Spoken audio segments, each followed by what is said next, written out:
change would you like? What do you think is the most important? Would be the most urgent? Urgent? Well, in Letterkenny, on level in Letterkenny, first of all, I think the amount of cars and the lack of public transport is horrendous. I think the lack of people walking to school is not only the climate, but even our health. Even if you're going shopping to get your groceries, everything's in plastic bags.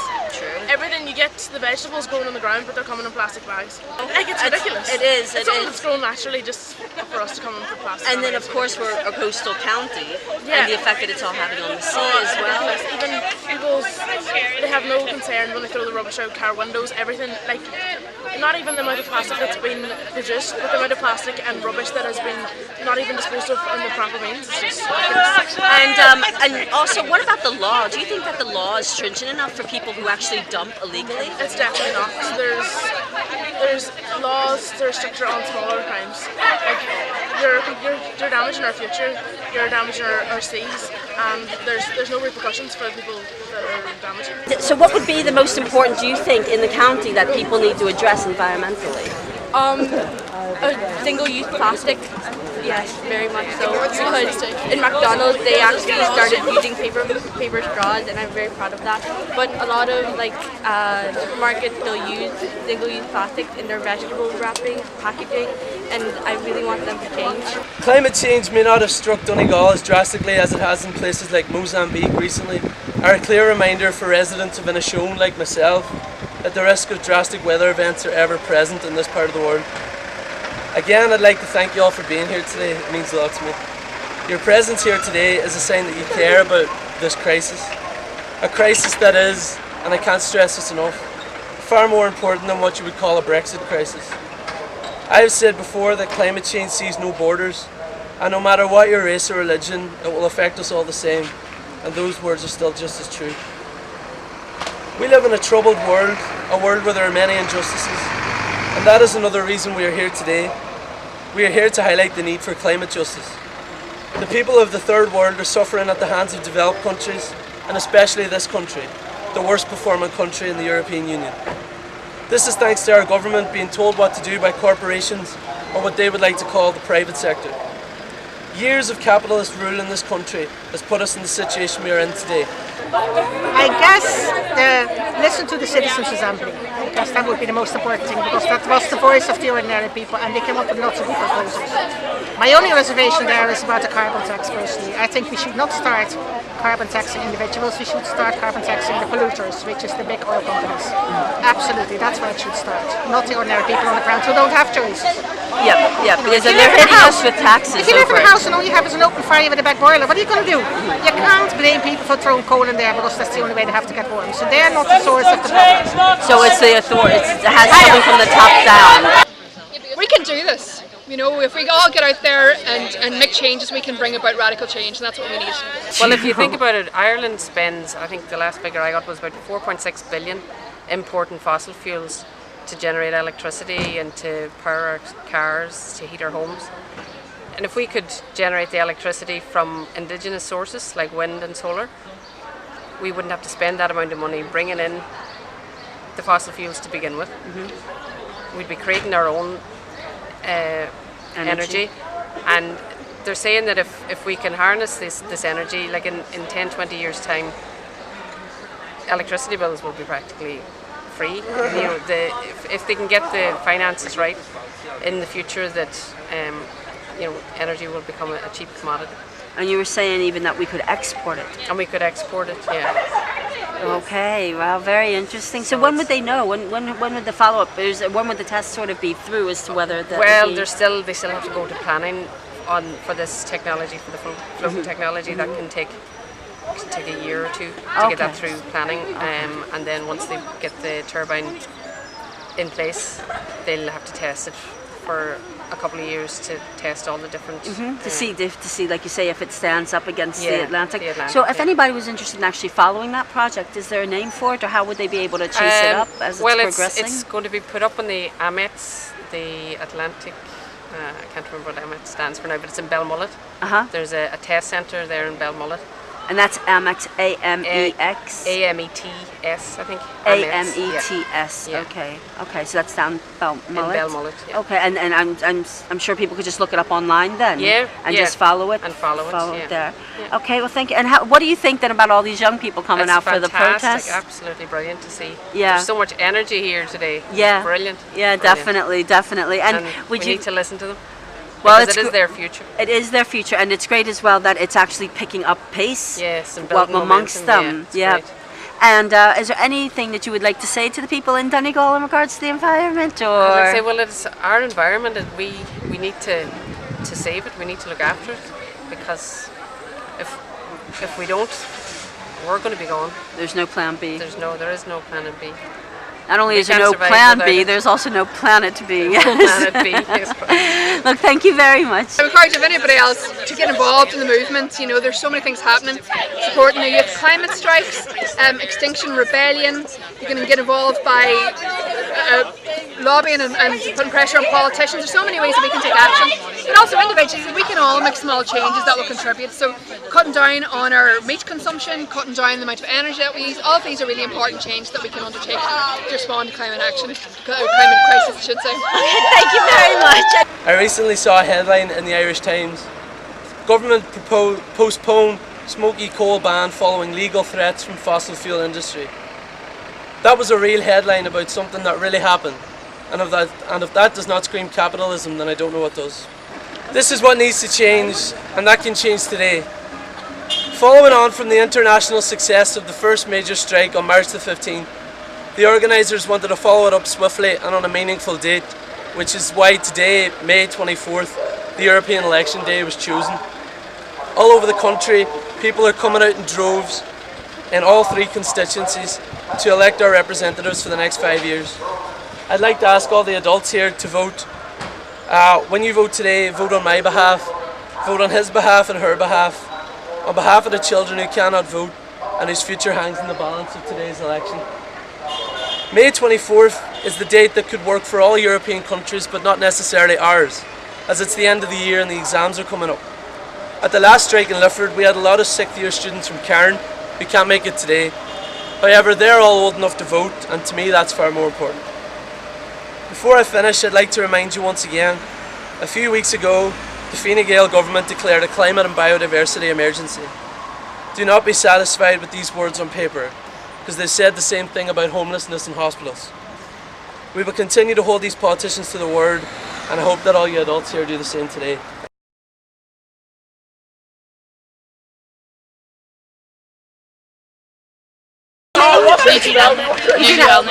And we're just asking, whilst we have a bunch of young people here in one place who are obviously passionate about social change and seeing as it's election day, what would be another social issue that you think politicians should address for young people? Whether minimum wage, or whether the age to vote, should it be lowered? Or? I think the age of voting should be like 16, because if we're going to vote who's representing us, we should have a vote in who's doing it as well. So like they're going to be changing stuff for us for the future, so we should decide who's going to be doing that changing. And how about with exams? Do you think exams are fair the way they're organised at the moment? I don't really like the idea of like studying for 3 years and doing homework and projects and working really hard on them, and then you only get like 3 hours, 2.5 hours to like put all the work that you put in for 3 years, and they don't see it all.